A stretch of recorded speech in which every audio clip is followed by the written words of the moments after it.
මම දනුලි දහම්මයා. මම නෙත්මිවි භාෂා. ඔන්න අද සුපුරුදු පරිදි ගණිත ගවේෂක අපි ආවා ඔබ හමුවට. ඔව් යාළුවනේ. ඉතින් අද අපි කතා කරන්න බලාපොරොත්තු වෙන්නේ විශිෂ්ට ගණිතඥයෙක් වන ආකිමිඩිස් ගැන. ඔව් යාළුවනේ. ආකිමිඩිස් කියන්නේ ගණිතඥයෙක් විතරක් නෙමෙයි. ඔහු භෞතික විද්‍යාඥයෙකි, ඉංජිනේරුවෙකි, තාරකා විද්‍යාඥයෙකි, නව නිපැයුම්කරුවෙකි. ඔව් ඉතින් මේ ආකිමිඩිස් කියන්නේ ග්‍රීක ජාතිකයෙක්. ඔහු ක්‍රිස්තු පූර්ව 287 දී සයිරකියුස් සිසිලිය රටේද උපත ලැබුවා. ආකිමිඩිස් කියන්නේ කුඩා කල සිටම අධ්‍යාපනයට ඉතා දක්ෂතා පෙන්වූ දරුවෙක්. ඒ වගේම අධ්‍යාපනයේ එතරම් දියුණු මට්ටමක නොතිබුණු ඒ කාලේ ඔහු ඉතා උනන්දුවෙන් අධ්‍යාපන කටයුතු සිදු කරලා තියෙනවා. ඔව් ඉතින් මේ ආකිමිඩිස් ගැන අද අපි කතා කරන්නේ ඔහු ඉදිරිපත් කළ ආකිමිඩිස් නියමය වගේම ඔහු විසින්ම නිර්මාණය කර ආකිමිඩිස් සර්පිලය, ද්‍රවස්ථිතිය, ලීවර වැනි නව උත්පාදනයන්ගේ වටිනාකම නිසා. ඔව් මේ ආකිමිඩිස් නියමය සොයා ගැනීම සම්බන්ධයෙන් ලස්සන කතන්දරයක් තියෙනවා. ඒ තමයි ආකිමිඩිස් ජීවත් වූ සයිරාකියුස් රාජධානියේ රජතුමා දැඩි දේව භක්තියෙන් කටයුතු කරපු රජතුමෙක්. ඒ වගේම මේ රජතුමා අදහස් කළා රත්තරන් ඔටුන්න සාදා දෙවියන්ට පූජා කරන්න. ඔව් ඉතින් මේ ඔටුන්නට අවශ්‍ය රත්තරන් ප්‍රමාණය රන්කරුවෙකුට ලබා දී අලංකාර ඔටුන්න සාදන ලෙස රජු දැනුම් දුන්නා. මේ රන්කරුවා ඉතාමත් ලස්සන ඔටුන්න රජුට සාදා දුන්නා.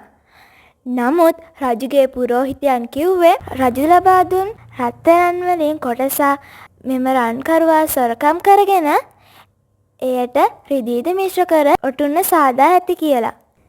ඔව් ඒත් මේ ඔටුන්න ලස්සන නිසාම එයට හානි කර ඒ පිළිබඳ සෙවීමටද රජු කැමති වුණේ නැහැ.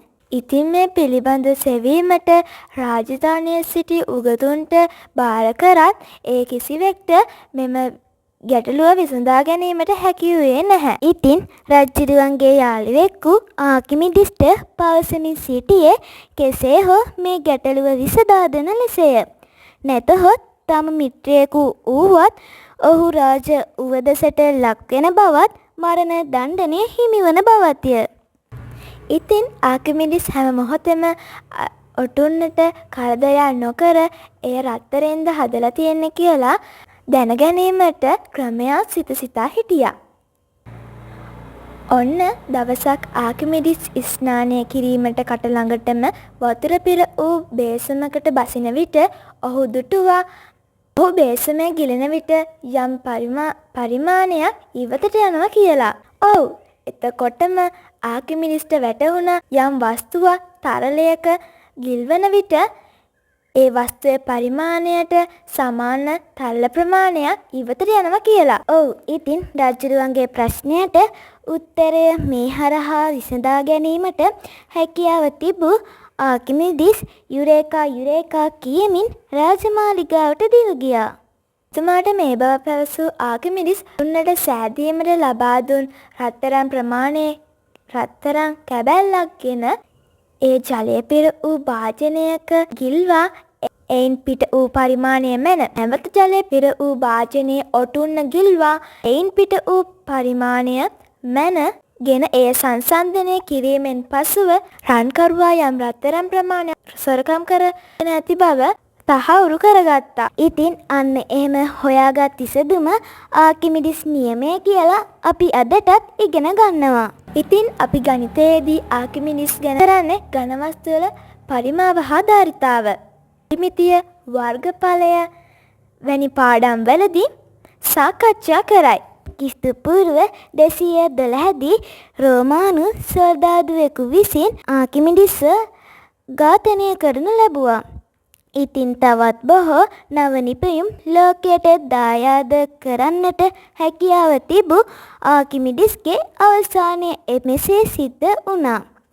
ඉතින් පුංචි අපිත් උනන්දුවෙන් ඉගෙන ගැනීම කටයුතු කළොත් ලෝකයක් පුදුම කිරීමට පුළුවන් වේවි. ඔව් අනිවාර්යෙන්ම අපිටත් පුළුවන්. ඉතින් ඊළඟ එපිසෝඩ් එකෙන් තවත් ලස්සන ගණිත කතන්දරයක් එන්න බලාපොරොත්තුෙන් අදට අපි සමුගන්නවා. ඔබ සැමට සුබ දවසක්. ආයුබෝවන්. ගණිතය නොවරදින හරිමග ලුවන් සේනාධීර ප්‍රසන්ට් හොරණ නැනකරු කීනගහවිල